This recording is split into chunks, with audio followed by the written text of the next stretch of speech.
नमस्ते। आज बात करते हैं एक ऐसी सदियों पुरानी कहावत की जो आज की दुनिया में देखा जाए तो पहले से कहीं ज्यादा जरूरी हो गई है। तो ये जो कमाल की लाइन है ये कबीरदास जी की है। इसमें दो बहुत ही पावरफुल आइडियाज को आमने सामने रखा गया है कि सच से बड़ी कोई तपस्या नहीं है और झूठ से बड़ा कोई पाप नहीं। चलिए जरा इसकी गहराई में उतरते हैं, क्योंकि ये जितनी सीधी लगती है उतनी है नहीं। तो सबसे बड़ा सवाल तो यही उठता है ना, कि आज की इस भाग दौड़ भरी डिजिटल दुनिया में ये सदियों पुरानी बात हमारे लिए इतनी जरूरी आखिर क्यों हो गई है। मजे की बात यह है कि इसका जवाब हमारी आज की लाइफस्टाइल में ही छिपा हुआ है। तो चलिए सबसे पहले ये समझते हैं कि हमारा आज का जो दौर है वो इस नैतिक दुविधा को, मतलब सही गलत की इस कश्मकश को और गहरा कैसे बना रहा है। सच तो यह है कि हम एक ऐसे समय में जी रहे हैं जहां हमारे मूल्य ही एक तरह के संकट में हैं। देखिए, हुआ यह है कि आज का जो मॉडर्न जमाना है इसने हमारे समाज को ना बड़ा मैकेनिकल, एक तरह से मशीन जैसा बना दिया है।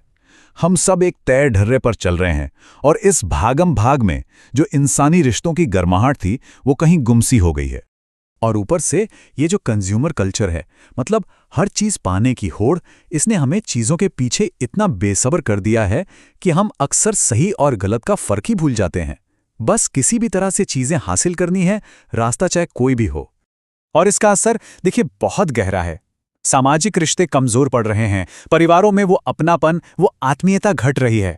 अपने छोटे मोटे फायदे के लिए लोग नैतिक मूल्यों को किनारे रख दे रहे हैं और सफल होने के लिए झूठ का इस्तेमाल तो जैसे आम बात हो गई है, चाहे वो सोशल मीडिया पर फर्जी खबरें फैलाना हो या फिर कॉर्पोरेट जगत में होने वाली बेईमानी।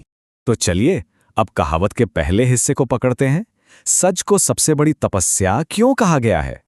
अब ये तपस्या शब्द, इसका मतलब क्या है? सीधा सा मतलब है किसी बड़े, किसी ऊंचे लक्ष्य के लिए अपनी सुख सुविधाओं को पूरी तरह से छोड़ देना। ये एक बहुत ही मुश्किल साधना होती है। और सच बोलना, जानते हैं, बिल्कुल ऐसा ही है। सच बोलने का मतलब है जो जैसा है उसे वैसा ही सामने रख देना, बिना ये सोचे कि इसमें अपना फायदा है या नुकसान।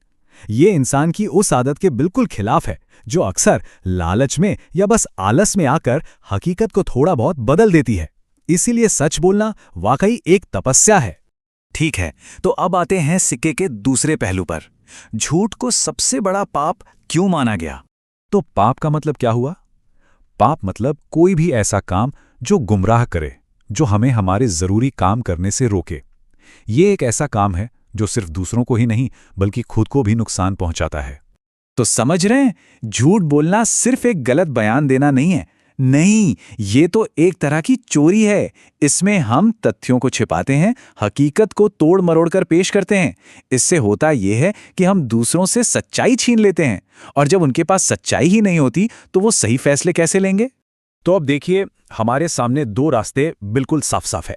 एक तरफ है सत्य, जो सबसे बड़ी तपस्या है, साहस का प्रतीक है, इससे आत्मसम्मान बढ़ता है और यह समाज के अच्छे मूल्यों की चाबी है। और दूसरी तरफ है झूठ, जो सबसे बड़ा पाप है, कायरता की निशानी है। इससे सिर्फ आत्मग्लानि होती है और यह सभी बुराइयों की जड़ है। सोचिए, एक झूठ समाज में कैसे फैलता है। पहले एक झूठ बोला जाता है, इससे हकीकत बिगड़ जाती है, फिर लोगों के बीच का भरोसा टूटने लगता है और आखिर में समाज का जो ताना बाना है, जो आपसी सद्भाव है, वो खत्म हो जाता है। ये जहर की तरह है जो धीरे धीरे सब कुछ खत्म कर देता है। तो सवाल ये है कि फिर रास्ता क्या है? जवाब बिल्कुल साफ है। हमें सत्य के रास्ते को चुनना होगा और उसके असली महत्व को समझना होगा। और देखिए, राष्ट्रपिता महात्मा गांधी ने भी तो सत्य की ताकत को पहचाना था। उनका मानना था कि अगर लोगों के मन में सच के लिए विश्वास जगा दिया जाए तो समाज का जो नैतिक स्तर है वो अपने आप ही ऊपर उठ जाएगा। सारी अच्छाई की जड़ यही है। और आखिर में संत कबीर के पूरे दोहे पर वापस आते हैं, जो इस बात को एक अलग ही, मतलब एक आध्यात्मिक लेवल पर ले जाता है। वो कहते हैं, जाके हृदय सांच है ताके हृदय आप, मतलब जिसके दिल में सच है उसके दिल में तो खुद भगवान बसते हैं। यहां तो सच को सीधे सीधे ईश्वर का रूप मान लिया गया है। तो ये सारी बातें हमें एक बहुत ही जरूरी सवाल पर लाकर खड़ा कर देती हैं। आज की इस तेज रफ्तार दुनिया में जहां हर कोई शॉर्टकट ढूंढ रहा है, क्या कोई सच बोलने की इस कठिन तपस्या के लिए सच में तैयार है? ये एक ऐसा सवाल है जिसका जवाब हम सबको अपने अंदर ही खोजना पड़ेगा।